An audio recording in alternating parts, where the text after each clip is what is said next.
할렐루야. 참 좋으신 주님의 은총과 평화가 우리 가운데 늘 함께 계시기를 주의 이름으로 간절히 축원합니다. 우리가 그동안 뒤적여온 역사책들 한번 떠올려 보십시오. 아마도 기억하시는 대부분의 것들은 위대한 왕들의 이름이나 피비린내나는 전쟁의 어떤 연대기들, 이런 것들로 빼곡히 채워져 있을 겁니다. 역사의 뼈대를 이루는 것들을 누가 권좌에 올랐는가, 아니면 누가 패배의 쓴잔을 마셨는가, 아니면 어느 제국이 흥하고 또 어떤 제국은 쓰러졌는가, 이런 이야기들로 가득 차 있을 겁니다. 그런 식으로 우리가 역사를 읽다 보니까 또 그렇게 읽는 방법에 길들여진 탓인지 우리도 은연중에 거창한 어떤 영웅들, 또 그들에게서 엿보게 되는 어떤 힘이나 권세 같은 것, 이런 논리와 구조로 세상을 읽는 것에 우리는 익숙해져 있습니다. 그런데 이와는 다르게 성경은 참 기이하고 낯설은 방식으로 우리의 역사를 말합니다. 성령 강림을 13주 오늘 우리가 함께 읽었던 1독서 구약 본문은 출애굽기였습니다. 이 출애굽기의 첫 장면, 애굽이라고 하는 시대의 대제국이 소개됩니다. 그리고 그 대제국에 새로운 태양, 그러니까 바로라고 하는 새로운 왕이 즉위하였다라는 것을 언급함으로 본문이 시작합니다. 그런데 성경은 정작 주목하고 있는 것이 제국의 왕이나 영웅, 어떤 권세가 아니었습니다. 성경이 주목하고 있는 것은 역사의 물줄기를 뒤바꾸는 것이 바로라고 하는 대제국의 어떤 권력, 권위, 또는 그들이 내린 어떤 명령이나 서슬퍼런 칙령 같은 것들, 그런 게 아니라고 말합니다. 오히려 성경은 권력과는 전혀 어울리지 않는, 높음과는 전혀 어울리지 않는, 이름조차 낯선 두 산파, 히브리 산파죠. 십부라와 부하라고 하는 이 두 산파의 불복종, 권위에 불복종하는 그 모습에 주목하고 있습니다. 이 대목에 이를 때마다 저는 오랫동안 걸음을 멈추게 됩니다. 세상이 가르쳐준 역사와 성경이 증언하고 있는 역사 사이에 닿을 수 없을 만큼 아득하고 커다란 시각 차이가 있다라는 것을 보게 되었으니 말입니다. 오늘 성서일가의 말씀들 1독서, 2독서, 3독서 같이 읽었는데 한 목소리로 말합니다. 우리들, 저와 여러분의 하루하루 일상을 추동하고 이끌어가는 것이 이 시대가 불어대는 거친 바람인지, 아니면 그런 바람들이 잦아든 깊은 곳에서 들려오는 세미한 하나님의 음성인지 묻고 있습니다. 모쪼록 이 물음 앞에 진실하게 여러분 응답하심으로써 시대의 탕류에 휩쓸려 떠내려가는 그런 인생이 아니라 참되고 자유를 누릴 수 있는 삶, 그 믿음으로 걸어가는 순례자의 길을 오롯이 걸어가실 수 있기를 간절히 바랍니다. 저는 목사이다 보니까 아무래도 목양의 자리에서 다양한 교우들의 얼굴과 삶을 엿보게 됩니다. 대개는 그런데 자신의 삶이 어디가 좀 어긋나 있는 것 같다고, 뭔가 잘못되어 가고 있는 것 같다고, 남들처럼 번듯하게 살지 못하고 있다고 자책하고 고개를 떨구는 경우가 참 많습니다. 그 상처난 마음을 가만히 들여다보면, 또 그 이야기를 듣다 보면 자신들을 옥죄고 있는 잣대와 기준이 그들 스스로 내면 안에서 생각하여서 솟아난 것들이 아니란 걸 알 수 있습니다. 무슨 말이냐? 자기도 모르는 사이에 주어지고 스며지고 익숙해진 어떤 기준, 세상의 기준과 잣대, 시대가 요구했던 성공, 시대가 가르쳐주는 행복, 이런 것들을 기준 삼아서 자기 자신을 무자비하게 들이대고 있었다는 것을 알 수 있습니다. 오늘 말씀은 폭풍 속을 밝히는 등대처럼 그 견고해 보이는 세상의 잣대라는 것이 얼마나 허무하고 또 얼마나 허약한 모래성인지, 그리고 그 너머에 얼마나 든든하고 영원한 반석이 있는지 우리들에게 말해주고 있습니다. 말씀을 끝까지 잘 따라가서 과연 우리들의 인생의 걸음을 어디에 터잡아 걸어갈 것인지 선택하실 수 있기를 바랍니다. 자, 다시 1독서 출애굽기 본문 말씀으로 가보죠. 출애굽기 본문 말씀은 오늘 우리의 1장 8절 시작되고 있는데 뭔가 암울한 복선이 깔려 있는 것처럼 불편하고 좀 어색하게 들립니다. 이렇게 되어 있습니다. 요셉을 알지 못하는 새 왕이 일어나서, 그러니까 그 전까지는 요셉을 알던 왕들이 있었는데 이제 요셉을 알지 못하는 새로운 왕이 일어났다. 그러니까 뭔가 장면이 지금 전환됨을 알 수 있어요. 저는 이 짧은 구절을 쉽게 지나치지 못하고 오랫동안 곱씹게 됩니다. 여러분도 한번 곱씹어 보십시오. 왜 성서 기자가 요셉을 알지 못하는 왕이 일어났다라고 지금 표현하고 있을까? 요셉을 알지 못한다라는 말은 단순히 요셉이라고 하는 이름, 그 인물됨을 몰랐다, 이거 말하는 게 아닙니다. 요셉이 애굽을 살렸던, 성서가 창세기에 기록되어 있던 그 역사, 또 그를 통해서 이스라엘이 애국과 맺었던 관계, 이런 것들을 인정하지 않는 왕이라는 거죠. 그리고 과거의 은혜, 과거에 맺어졌던 관계 이런 걸 기억하지 않고 그런 것들 마음에 심중에 두지 않은 새로운 권력이 결국 사람들을, 히브리 사람들이겠죠. 히브리 사람들을 이웃이 아니라 위협으로 바라보기 시작했다라는 거예요. 요셉의 곁에서 역사를 이끌고 가셨던 하나님, 요셉의 곁에서 이 애굽의 역사를 도구로 사용하셨던 그 하나님을 모르는 이가 일어났다라는 겁니다. 하나님을 모른다. 이게 무슨 의미를 가질까요, 여러분? 하나님 모르고도 하나님 없이도 잘 사는 것 같은데 도대체 성경은 무슨 말을 하고 애굽의 왕 바로에게는 어떤 일이 일어났다라고 우리에게 말하고 있을까요? 하나님이 계시지 않는 곳, 하나님의 부재가 있는 곳에선, 하나님을 인정하지 않는 곳에선 예외 없이 인간의 영혼이 타락하게 됩니다. 그리고 그렇게 인간의 영혼을 타락하는 일들이, 부추기는 일들이 빈번하게 일어납니다. 권력을 지켜내고 애굽이라고 하는, 바로라고 하는 제국의 보좌를 높이 올리고자 했던 이 새 왕의 눈에 히브리 사람들은 더 이상 함께 더불어 살아가야 될 이웃으로 보이지 않았습니다. 하나님이 떠나버리고 난 텅 빈 그 빈자리에 늘 이렇게 계산하는, 또 자기에게 유리한지 아닌지를 자꾸만 따져보게 만드는 이런 일들이 또아리를 틀게 되죠. 이전까지 하나님은 요셉과 함께 하시면서 이 애굽 땅에서 어떤 모습으로 자신을 드러내셨냐면 평화를 일구어내고 생명을 살리시는 분이었어요. 그런데 평화를 이루어내시는 이 하나님이 보이지 않자 바로 왕의 눈에 내 주변에 있는 사람들이 어떻게 보이기 시작했느냐? 언젠가 우리 자신을 찌를지도 모를 불어난 위협으로 자꾸만 보이는 거예요. 사람을 마땅히 환대해야 될 존재가 아니라 잠재적인 적으로 간주하게 됩니다. 그리고 나서 어떤 일이 벌어지죠? 결국 아직 일어나지도 않았는데 이 사람들이 있으므로 내 파이가 줄어들 거고 저들이 강성해지면 내가 죽을지도 몰라. 그 망령과도 같은 두려움이 끔찍한 학살로 이어졌습니다. 히브리 사내 아이가 태어나면 죽여라. 그 잔혹한 바로 왕의 칙령이 떨어졌죠. 세상의 모든 권세를 손아귀에 들고 흔들고 있음에도 불구하고 하늘을 두려워하지 못하게 되자 그는 결국 자기 자신 안에서 일어났던 두려움에 사로잡히고 맙니다. 그리고 그 두려움이 기어이 타인의 생명을 파괴하는 흉포한 괴물로 만들어버리고 말았던 거죠. 여러분은 무엇을 두려워하고 계십니까? 어떤 두려움 때문에 여러분은 삼켜져 있습니까? 아니면 그 두려움을 극복하고 이겨내실 수 있습니까? 또는 그것들을 능히 이길 수 있을 만한 기쁨의 이유들을 갖고 계십니까? 오늘 이 이야기는 비단 3000년 전에 흙먼지 날리던 애굽 왕실에서 있었던 이야기만은 아닙니다. 하나님이 지워진 자리, 하나님이 보이지 않는 자리, 하나님이 실종돼 버린 그 자리에서 권력이라는 것이 저지르는 참상이 예나 지금이나 소름 돋을 만큼 똑같기 때문이죠.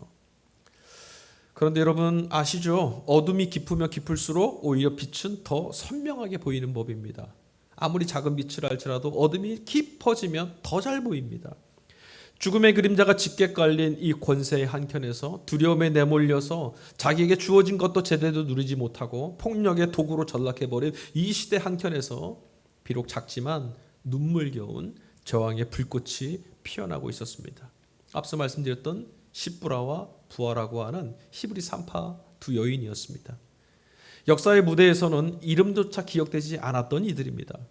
비천한 인생이었고 아무도 눈여겨보지 않는 그런 인생이었는데 이 산파들이 하나님이 두려워서, 오늘 본문의 말씀 보니까 그들이 하나님을 경외함으로 하나님을 두려워하여서 바로 왕의 서슬퍼런 명령을 거역하는 대담한 모험을 감행합니다. 하나님을 경외해서라고 합니다. 하나님을 경외하다 보니 무엇을 두려워하지 않게 된 거예요? 바로 왕의 권세를. 하나님이 두려우니까 세상의 다른 것들은 두렵지 않게 됐다는 말입니다. 자, 그러면 하나님을 경외한다는 게 도대체 뭘까? 하나님을 경외한다는 것은 교회가 아니라 적어도 세상살이에서만큼은 낭만적이거나 쉬운 일이 아닙니다. 교회 안에서 우리가 하나님을 경외한다, 이건 어렵지 않습니다. 그런데 세상에 나가서 우리가 하나님을 경외합니다라고 하는 이 고백에 잇대어서 산다는 것은 정말 어렵습니다. 왜냐하면 당장 우리 눈앞에 이 교회 문을 열고 나가서 우리가 마주해야 될 삶에서 돈과 권력, 우리의 명예라는 것들, 이런 것들이 우리의 생사여탈권을 쥐고 흔드는 것처럼 보이기 때문이죠. 하나님은 보이지 않습니다. 그런데 이런 것들은 잘 보입니다. 이것 없으면 죽을 것 같습니다. 그러나 우리는, 적어도 오늘 이곳에 모여서 예배하는 우리는 비록 초라하고 연약해 보여도 그들 틈바구니 안에서 생명의 주권자 되시는 하나님을 경외하는 이들에게서 어김없이 살아남의 기적, 살림의 역사가 일어난다는 것을 보고 있는 사람들, 그게 오늘 우리 아니겠습니까?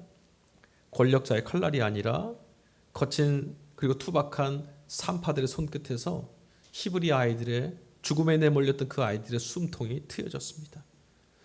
아무도 지켜낼 수 없었던 그 연약한 아이들의 생명이 사라진 겁니다. 이것이 바로 하나님께서 이 어두운 세상을 구원해 가시는 비밀스럽고 그러나 놀라운 일하심의 방식인 거죠. 자, 그리고 오늘 본문 속에 또 다른 여인 하나가 등장합니다. 모세의 누이, 우리가 뒤에 이제 본문에서 훗날 이제 미리암이라고 그 이름을 알게 된 소녀입니다. 오늘 말씀 2장 4절에 보니까 미리암이 이렇게 표현됩니다. 그 아이의 누이가 멀찍이 서서 아이가 어떻게 되는지 지켜보고 있었다. 사실 따지고 보면요, 이 장면은 눈물이 맺힐 만큼 애절한 구절입니다. 아이를, 피부치를, 동생을 같이 키울 수 없어요. 데리고 있으면 죽을 수밖에 없습니다. 그래서 그를 떠나보내야 되는 거예요. 그걸 말없이 지켜보고 있는 이 장면입니다. 헤어져야 합니다. 미리암은 아무 힘도 없는 어린 소녀일 뿐입니다. 바로 왕의 서슬퍼런 칙령을 거스리는 것은 고사하고 지금 떠내려가고 있는 자기 동생이 안겨있는 이 갈대 상자 하나 지켜낼 힘도 없습니다. 성경은 이 소녀가 무엇을 했는지 또 무엇을 할 수 있는지 이런 이야기는 길게 설명하지 않고 있습니다. 다만 멀리 서서 지켜보고 있었다. 어떻게 무력해 보이나요? 아무것도 못하고 멀찍이 서서 쳐다보는 이 모습이 슬퍼 보이십니까? 때로는 여러분 우리에게도 아무것도 할 수 없는 것처럼 보이는 그런 시간들이 찾아오죠.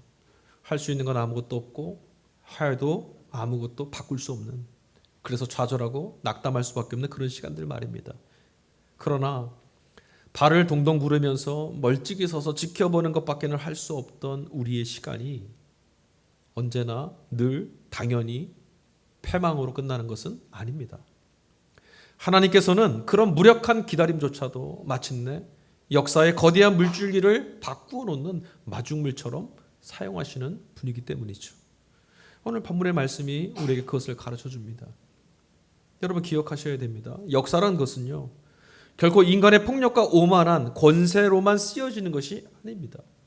비록 우리 눈에는 또렷이 보이지 않아도, 우리 눈에는 형편없이 작아서 눈에 들어오지 않고 지나칠 그런 일들도 하나님은 언제나 작고 소외된 그런 것들 속에서 사소하고 우연처럼 보이는 그런 일상의 틈바구니 속에서 일하시고 그런 방식으로 또한 역사를 써내려 가시는 분이라는 거예요. 그러니까 어저께까지 우리가 눈물 흘렸던 실패의 자리가 오늘 하나님이 내일로 이끌어 가시는 선한 도구일 수 있고요. 어저께까지 우리가 짓눌렸던 그 역사의 틈, 거칠고 폭력적인 위세와 권세, 그런 것들이 사실은 하나님이 뒤엎으실, 그리고 눈물 흘리는 자들의 눈물을 닦아줄 수 있는 계기로 만드실 수 있다는 거죠. 크고 화려한 무대 위가 아니라 투박한 산파의 손끝, 그리고 어린 누이의 애틋한 눈길처럼 가장 낮고 후미진 자리, 눈물이 마르지 않는 그 자리, 생명을 건져내시는 그분, 바로의 권세가 아니라 우리는 바로 그런 하나님을 믿으며 사는 사람들이라는 것을 여러분들은 꼭 기억해내시길 바랍니다. 우리가 살아내는 하루 다르지 않죠. 오늘 이 본문의 말씀이 정말 우리에게 소망이 된다면 우리의 일상도, 우리가 지나왔던 그 무의미하고 무력하게 보였던 그 시간들도 주님 손에 들릴 수 있다면, 쳇바퀴 돌듯 별다를 것 없어 보였던 그런 일상들, 나의 하루가 누군가를 향해 건네는 따뜻한 눈길과 작은 선의가, 말 한마디가 어쩌면 벼랑 끝에 서 있는 누군가의 생명을 건져내는 하나님의 거룩한 도구로 사용될지도 모를 일입니다. 자, 이제 이독서 로마서 말씀을 봐야 합니다. 바울 사도가 오늘 이독서인 로마서 12장 말씀에서 간곡한 권면을 권하고 있어요. 이런 믿음을 갖고 하나님은 이런 분이십니다, 하나님이 우리 인생을 이렇게 사용하시고 일하시는 분이십니다 라고 믿는 신자들에게 하는 말입니다. 로마서 12장 2절, 이 세대의 풍조를 본받지 말고. 익히 많이 들으셨던 본문이죠. 여기서 이 시대의 풍조라고 번역된 헬라어 단어가 아이온이라는 단어인데요. 단순히 흘러가는 시간, 시대 이런 것만 뜻하는 말이 아닙니다. 아이온이라고 하는 이 단어, 그러니까 풍조라고 하는 말은 거센 바람, 거부하기 힘든 조류처럼 의도하지 않아도 내가 바라지 않았음에도 내가 원하지 않았음에도 나에게 오지 않기를 바랐음에도 불구하고 쉴 새 없이 나를 몰아세우는 거대한 힘, 그런 것들을 뜻하는 단어예요. 그리고 이어지는 이 아이온 뒤에 이어지는 풍조의 뒤에 이어지는 본받는다라는 단어, 헬라어 단어는 시스케마티조라고 하는 단어인데 이 단어도 우리가 눈여겨봐야 됩니다. 이런 풍조를 본받는다, 거절할 수 없고 막아낼 수 없는 이런 거친 흐름, 시대의 흐름을 본받는다. 이게 무슨 뜻일까? 본받는다라는 이 말은요, 시대가 요구하는 틀, 정확히 말하면 단어의 뜻은 거푸집, 스키마라고 하는 이 거푸집을 말하는 거예요. 틀이 있어요. 그 틀에다가 나 자신을 억지로 끼워 맞춘다라는 뜻이에요. 그러니까 이 말씀이 시대의 풍조를 따르지 말아라, 본받지 말아라 말씀이 그냥 세상 사람들처럼 타락하지 말아라, 욕심내지 말아라, 이런 얄팍한 수준의 도덕적 훈계 말하는 게 아닙니다. 이 말은 무엇이냐? 효율과 경쟁, 끊임없는 성과, 소비, 타자와의 치명적인 비교로 이어지고 있는 이 시대의 틀, 시대의 가치, 이렇게 해야만 성공한다, 이렇게 해야만 잘 산다, 이렇게 하면 너는 못 산다, 이런 인생은 망한 인생이다 라고 말하는 틀, 그런 틀이 우리들의 영혼을 강요와 윽박지름으로 몰아세우고 있다는 거. 그러니까 영혼을 그런 것들에 방치하고 그냥 어쩔 수 없다라는 식으로 바라보고 있지 말라고 하는 경고 말씀인 거죠. 우리는 어떤 직업을 가지면 성공할 수 있는가? 얼마나 넓은 평수에 살면, 아파트에 살면 잘 살 수 있는가? 이쯤 되면 안도할 수 있고 저만큼만 하면 괜찮겠다 싶을 만큼 될 수 있는 건 어느 것인가? 이미 시대가 우리에게 주입하고 가르쳐 왔던 것들을, 그런 정답을 마치 내 생각인 것처럼, 마치 내가 바라고 있는 것처럼 착각하면서 살고 있습니다. 한 주간 돌아보십시오. 이것 없으면 안 될 것, 또는 이것 하고 싶어서 우리가 매달렸던 것들, 정말 그것은 여러분 스스로 바라시고 원하셨던, 그토록 꿈꿨던 것들입니까? 성공한 인생, 행복한 삶이라는 세상이 만들어 놓은 거푸집, 그 스키마, 그 안에 끊임없이 우리를 밀어 넣으려고 하고 있습니다. 그것은 세상도 그렇고 우리 스스로도 그렇습니다. 바울의 말처럼 아이온, 이 시대 정신이 내가 시대를 살아가는 것이 아니라 이 시대가 나를 살아내도록, 그렇게 살아가도록 자꾸만 몰아세우고 있다는 말이죠.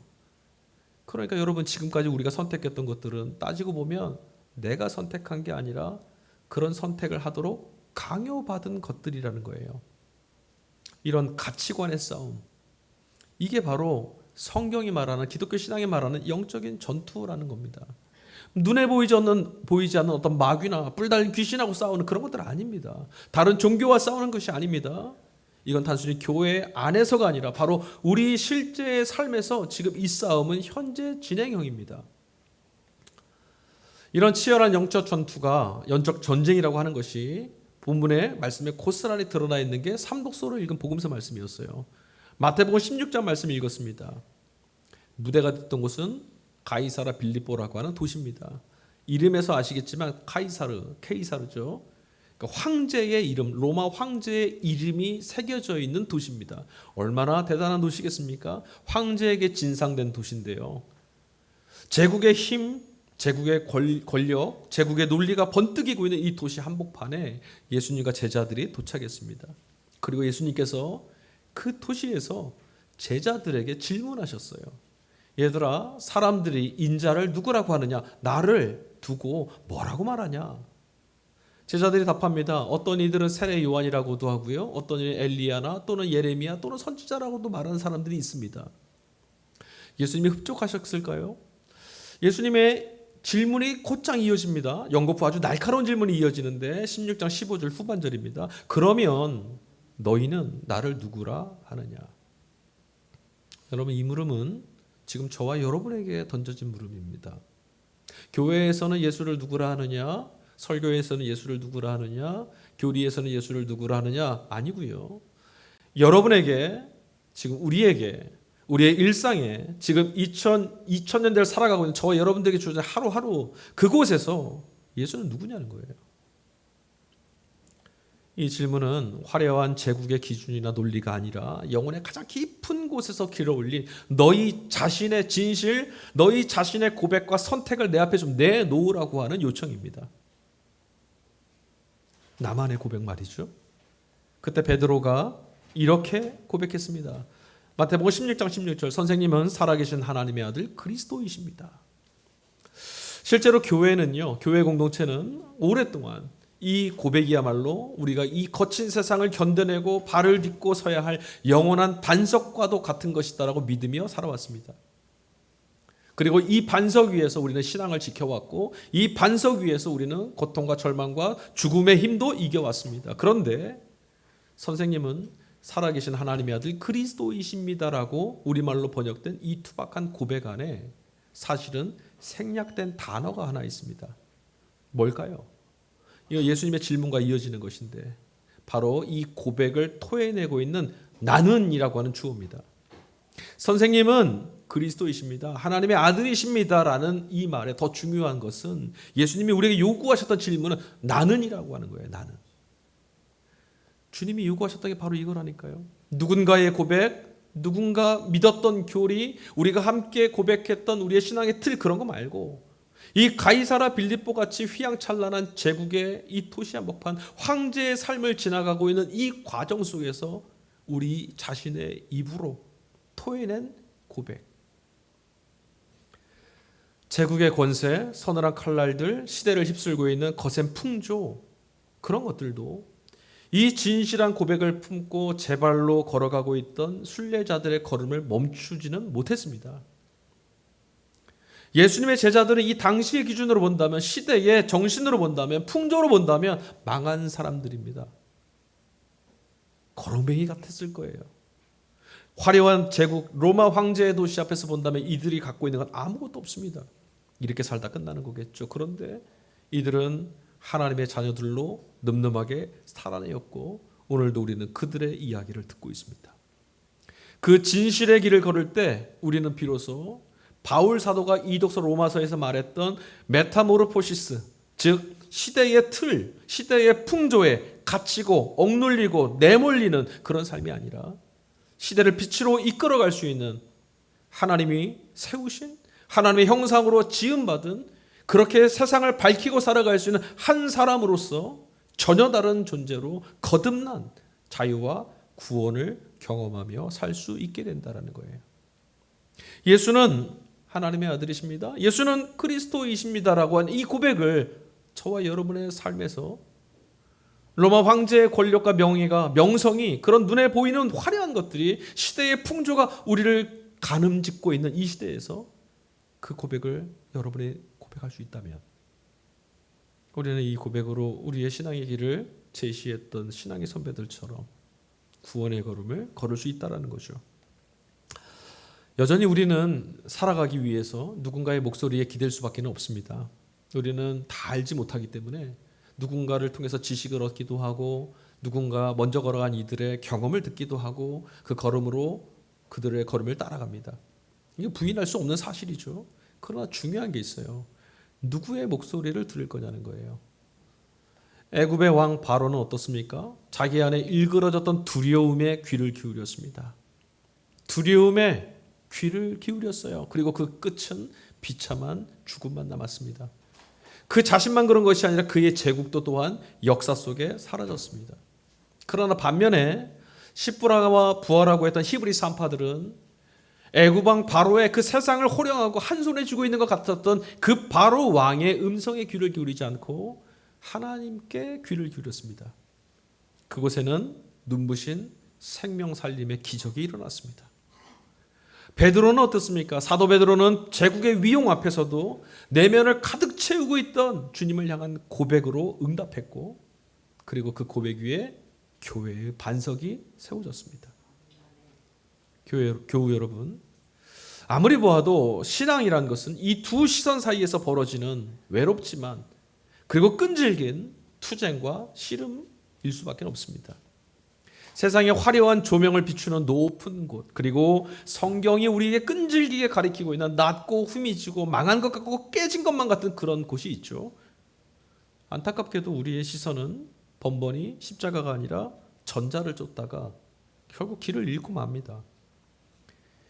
그러나 정작 얼어붙은 땅을 뚫고 생명이 움트는 곳은 어디냐? 언제나 산파들의 거친 손끝이 있었던 곳, 어린 노이가 애태우며 눈물을 흘리며 멀찌감치 서서 꾹꾹 눈물을 삼켜야만 했던 그 눈길에, 어부들의 서툰 고백이 머물고 있던 그곳에 있었습니다.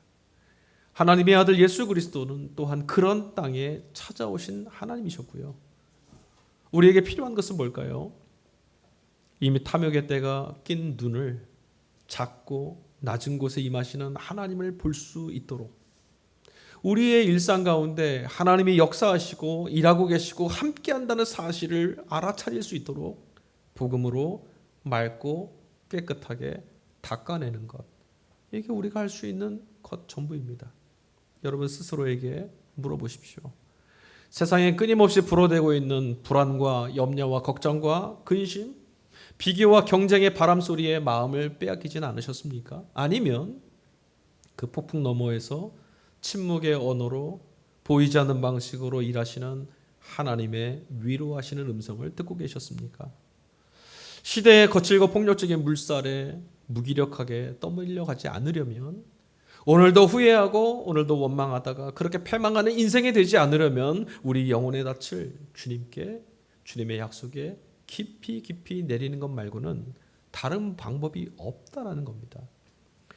아무도 알아주지 않아도 생명을 지켜냈던 산파들의 그 대담한 용기, 강가에서 발을 동동 구르며 그러면서도 끝까지 지켜보았던 미리암의 애틋한 눈빛, 그것이 오늘 우리의 팍팍한 일상 속에서도 주님이 다시 생명을 피워내시는 기적으로 이어진다라는 것, 이게 오늘 성경의 말씀이 우리에게 증언하고 있는 메시지입니다. 하나님께서 당신의 아들 예수 그리스도를 고백하는 그 단단한 반석 위에 우리들의 흔들리는 삶을 세워주셨습니다. 우리는 또 세상에 나가서 비틀거릴 거고, 우리에게 찾아오는 어느 낯설은 날 또 침몰하겠죠. 그리고 세상이 요구하는 그 거푸집, 그 풍조에 어떻게 하면 그것을 맞출 것인가 전전긍긍하면서 늘 불안하고 헛헛한 마음으로 살아가야 될지도 모릅니다. 그러므로 시대가 강요하는 이 거푸집 여러분 깨뜨리시고, 세상의 잣대와 세상의 기준이 아니라 주님이 다정하게 불러주시는 그 이름표, 너는 하나님의 자녀라고 하는, 너는 하나님의 형상으로 지음받은 자라고 하는 그 이름표를 달고 그리스도 안에서 다시 발견된 본래의 나로 돌아가시는 걸음을 선택하십시오. 우리는 주님의 시선으로 인생과 역사, 세상을 돌아보며 살아가는 믿음의 사람들, 폭풍 속에서도 의연하고 풍랑 속에서도 허우적거리지 않고 바다 위라도 길 삼아 걸어가는 자유인들로 부름받았다라는 것, 여러분은 이 사실을 잊지 마시고, 이렇게 부르신 이가 오늘도 우리와 함께 사막에 길을 내시고 홍해를 갈라 길을 내시고 광야에도 길을 내시며 우리의 걸음을 이끌고 계시다는 사실에 운명을 걸고 예수 그리스도 그분의 십자가의 삶을 살아가시기를 간절히 주의 이름으로 간절히 축원합니다. 주님이 우리의 구원이 되실 줄 믿습니다. 아멘.